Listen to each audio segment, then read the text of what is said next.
আসসালামু আলাইকুম রহমতুল্লাহ। আমি তাহমিদ আহমেদ। আজকে আমার জীবনে কিছু ঘটনা বা ছোট কিছু গল্প আপনাদের সাথে শেয়ার করতে যাচ্ছি, যা এই গভর্নমেন্ট ল্যাবরেটরি হাই স্কুলকে নিয়ে করা। আমি গভর্নমেন্ট ল্যাবরেটরি হাই স্কুলে ছিলাম 2011 সাল থেকে 2021 সাল পর্যন্ত।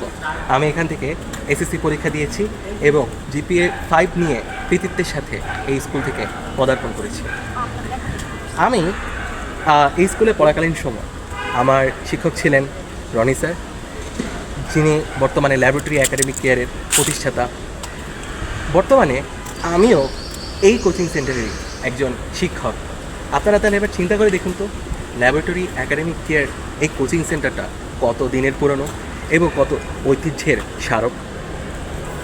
ল্যাবরেটরি একাডেমিক কেয়ার কোচিং সেন্টারে আমাকে যেভাবে পড়ানো হয়েছিল, আমি যেভাবে শিক্ষা পেয়েছিলাম, আমি যেভাবে জেনেছিলাম এই পুরো বিশ্বটাকে, ঠিক একইভাবে আমিও চেষ্টা করছি আমার শিক্ষার্থীদেরকে, আমার ছোট ভাই যারা আছে, যাদেরকে আমি পড়াই, তাদেরকে আমি প্রতিনিয়ত এই পাঠদান করে থাকি।